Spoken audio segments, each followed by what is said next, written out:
Un buen día, pues estamos en el mes de noviembre, estamos viendo todos esos héroes, todas esas personas que participaron en un movimiento que traería consecuencias a un país. Estamos hablando de la Revolución Mexicana. En este caso vamos a hablar de Francisco I. Madero.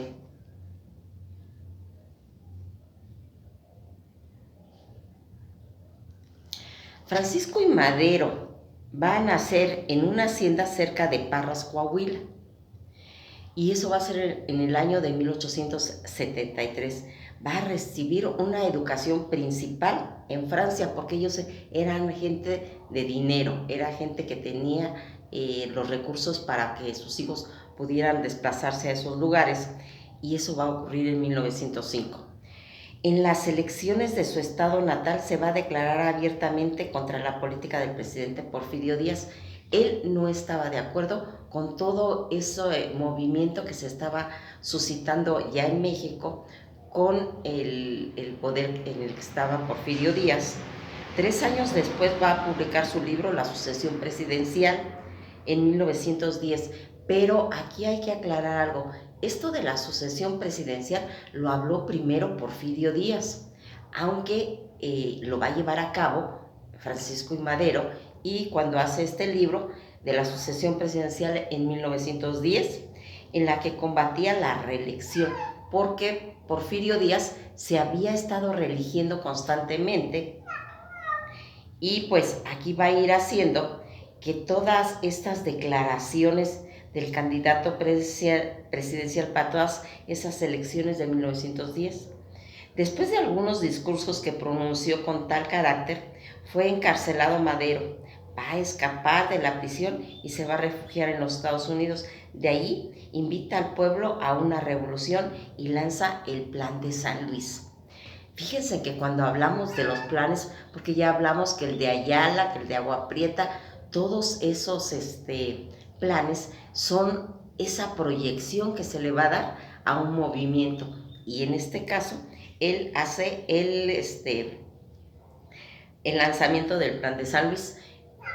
Vamos aquí a dejar después vamos a hacer un video donde abarquemos todos los planes. Es importante tener esa sinopsis, tener ese cuadro bien englobado para que entendamos bien qué se fueron suscitando en cada plan y quiénes lo organizaron. Aunque lo hemos estado aquí abriendo ya y hablándolo en cada personaje, pero sería mejor tener un video exclusivo de todos esos planes, que después vamos a hacer ese video. La revolución estalla en noviembre de 1910 y Madero entra triunfante a la Ciudad de México en febrero de 1911, donde va a tomar posesión en noviembre del mismo año, y después de un periodo de constantes agitaciones fue derrogado en febrero en 1913 y asesinado el día 22 de febrero del mismo año junto con Pino Suárez, a espaldas de la penitenciaría Lecumberri. Pues fíjense en que todo esto que nosotros platicamos acerca de lo que va ocurriendo, porque este movimiento de Francisco I. Madero va a ser el inicio de lo que se viene, la revolución, y de ahí van a ir saliendo pues todos estos personajes que nosotros ya hemos ido mencionando. Francisco I. Madero se llama él Francisco Ignacio Madero González.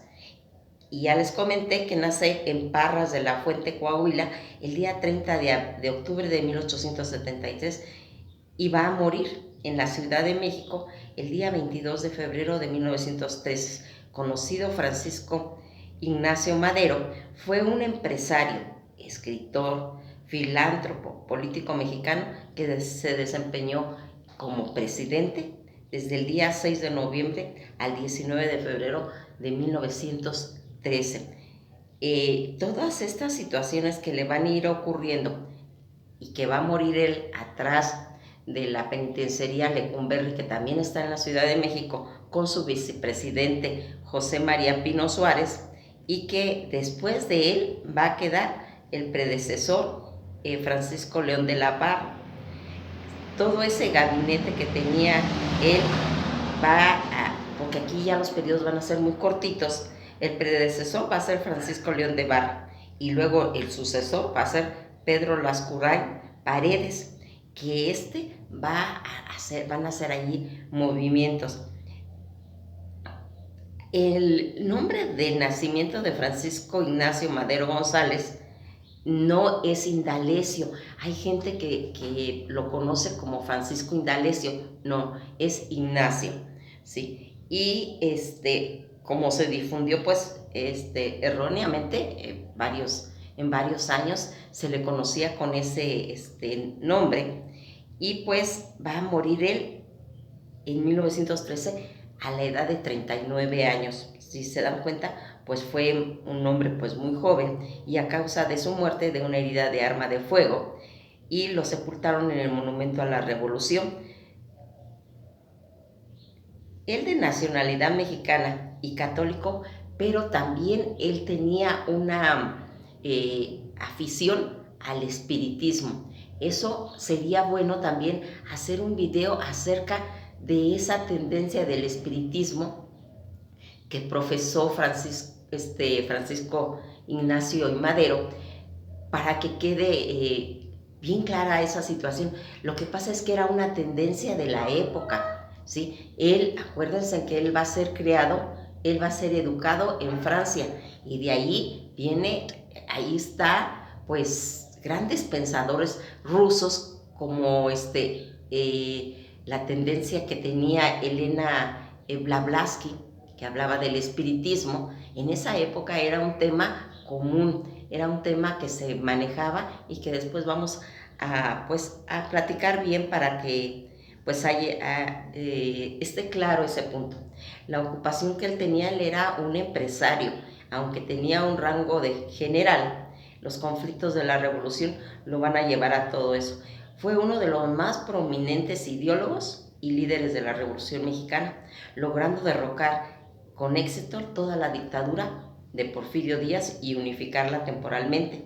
Varias fuerzas democráticas y antiperforistas resultaron electos presidente de México, y en la primera elección democrática en la historia del gobierno del país, tanto gobierno desde 1911 hasta el 13, que es cuando él gobierna, en el cual fue derrocado y asesinado junto con el vicepresidente José María Pino Suárez, en ese golpe de Estado conocido por la historia nacional como la Decena Trágica. También vamos a hablar de esa Decena Trágica, porque son puntos muy importantes. Miren, cuando yo les comento, vamos a hacer video de esto, es porque se queda volando esos fantasmas de la historia que les he comentado, se quedan volando esos sucesos, como son los planes, como es la Decena Trágica y como es el espiritismo de Francisco y Madero. Esos puntos los tenemos que volver a retomar para que quede todo muy claro, para que enfoquemos, porque si no se pierden. Toda esa unificación que se va a ir haciendo en ese movimiento que ya les comento, que es la Decena Trágica, es apodado el apóstol de la democracia, Francisco y Madero. Durante su gobierno se distinguió por esas reformas moderadas que provocaron la ira tanto de los reaccionarios en toda esa vieja vanguardia como los revolucionarios radicales. Aquí nos vamos a irnos dando cuenta de situaciones bien marcadas. Cuando su abuelo paterno fue Evaristo Madero, gobernador de Coahuila y propietario de numerosas haciendas, tanto minas, bancos, etc. Estudió en el Colegio Jesuita de San Juan Nepomuceno en Saltillo en 1886 y partió a Cumber Academy, Indiana, luego a Baltimore, donde hizo sus estudios de agricultura, y luego fue a la escuela preparatoria de Lince Hodge en Versalles y estudió el peritaje mercantil en el École des, que es una escuela que está en París, y finalmente en el Departamento de Agricultura en la Universidad de California, Berkeley. Todo esto va a ocurrir desde 1893, que va a regresar a Coahuila y se va a encargar de administrar la hacienda de su padre. Posteriormente se va a casar con Sara Pérez Romero, eso en 1903, y al año siguiente va a fundar el Partido Democrático Independiente, que se oponía a toda esa reelección del gobernador de Coahuila, Miguel Cárdenas.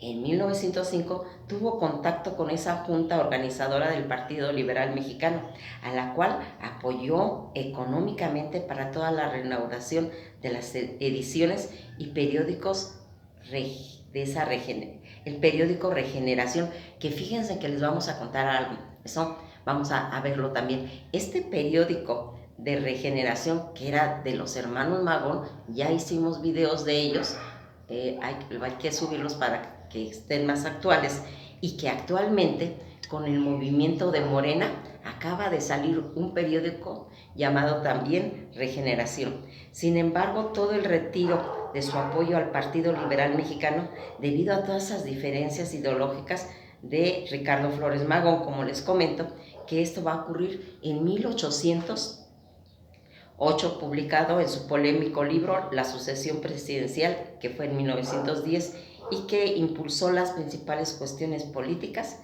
que inquietaban al país, en el cual tuvo tanto éxito.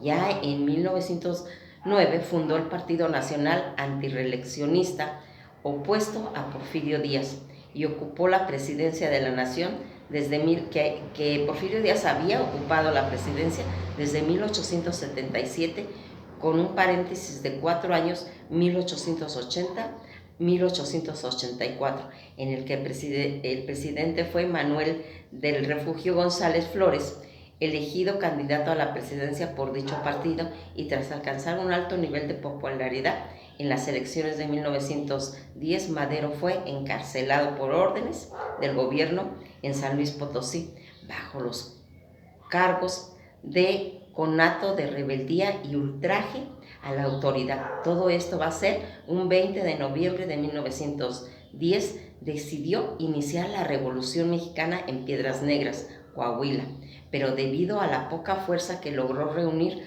partió nuevamente a Ciudad Juárez, Chihuahua, para cumplir su objetivo, y luego fue liberado por el abogado Pedro Antonio de los Santos Rivera. Luego de escapar hacia Estados Unidos y desde San Antonio, Texas, va a promulgar el Plan de San Luis, una llamada a las armas firmadas en San Luis Potosí con el lema sufragio efectivo, no reelección. Por fin causaría la renuncia del presidente Díaz en 1911 y seguiría una guerra civil que dilataría 10 años, en el que moriría más de 1 millón de mexicanos. Todo esto que se va a ir haciendo, pues son situaciones. Fíjense en que aquí es importante este personaje, porque este es el que va a hacer que se inicie todo este movimiento de revolución. Lo quise dejar al último para que tengamos ya todo un antecedente de todos estos personajes que deambularon para que se llegara a originar ese movimiento de la revolución. Pues esto ha sido todo por hoy. Nos vamos a ver en la próxima clase. Que pasen un buen día.